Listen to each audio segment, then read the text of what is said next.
जय श्री राधे कृष्ण। हमारे हिंदू धर्म में अमावस्या, पूर्णिमा और एकादशी की तिथि का विशेष महत्व होता है। जगत के पालनहार भगवान विष्णु की पूजा इन तिथियों को करने से सभी समस्याएं समाप्त होती है, घर में सुख समृद्धि आती है और धन धान्य की प्राप्ति होती है। आज माघ महीने की अमावस्या है, इसे माघी अमावस्या भी कहते हैं। साथ ही मौनी अमावस्या के नाम से भी जाना जाता है। साल के सभी अमावस्या में मौनी अमावस्या का विशेष महत्व होता है। इस दिन मौन धारण करने से मुनि पद की प्राप्ति होती है। पौराणिक ग्रंथों के अनुसार इस दिन गंगा जल अमृत के समान होता है। जो इस दिन गंगा स्नान करता है उसके सभी कष्टों का नाश होता है तथा समस्त सुखों को भोगने के बाद वैकुंठ लोक की प्राप्ति होती है। इस दिन पंचामृत से शिव जी का अभिषेक करना उत्तम रहता है।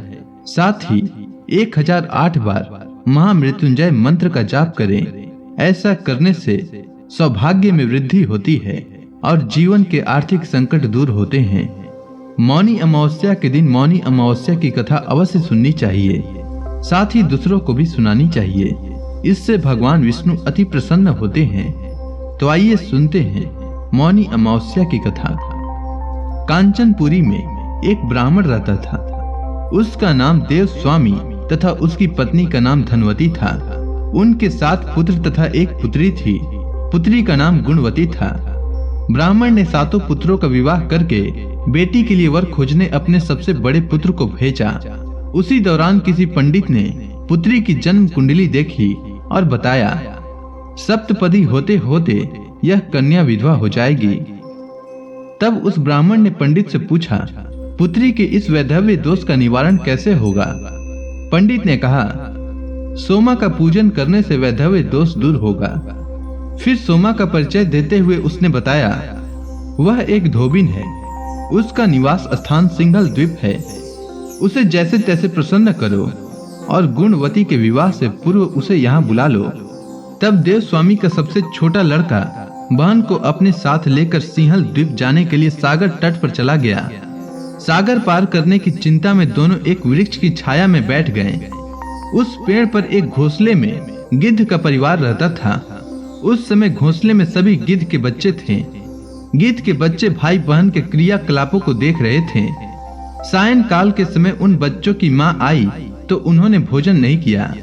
वह अपनी माँ से बोले, नीचे 2 प्राणी सुबह से भूखे प्यासे बैठे हैं। जब तक वे कुछ नहीं खा लेते तब तक हम भी कुछ नहीं खाएंगे।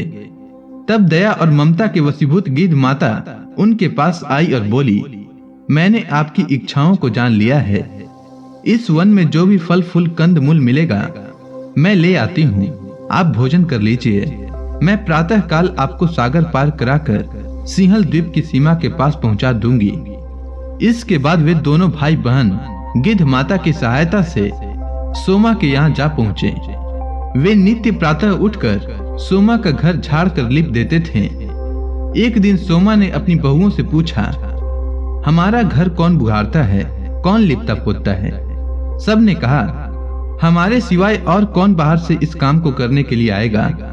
किंतु सोमा को उनकी बातों पर विश्वास नहीं हुआ। एक दिन उसने रहस्य जानना चाहा। वह सारी रात जागी और सब कुछ प्रत्यक्ष देखकर जान गई। सोमा का उन भाई बहन से वार्तालाप हुआ। भाई ने सोमा को बहन संबंधित सारी बात बता दी।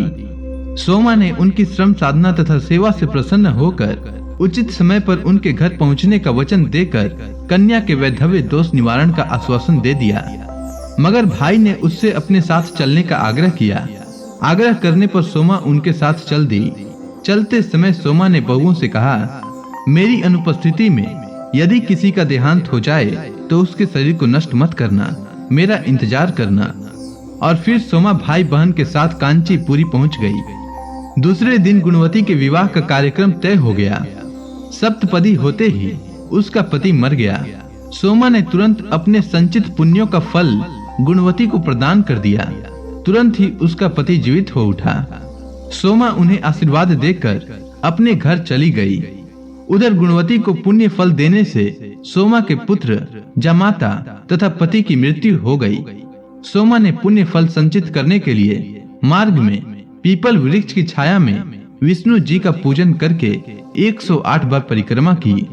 इसके पूर्ण होने पर उसके परिवार के मृतक जन जीवित हो उठें। निष्काम भाव से सेवा का फल मधुर होता है, इस व्रत का यही लक्ष्य है। तो इसी के साथ मौनी अमावस्या की कथा समाप्त होती है। उम्मीद है आपको मौनी अमावस्या की कथा अच्छी लगी होगी। धन्यवाद।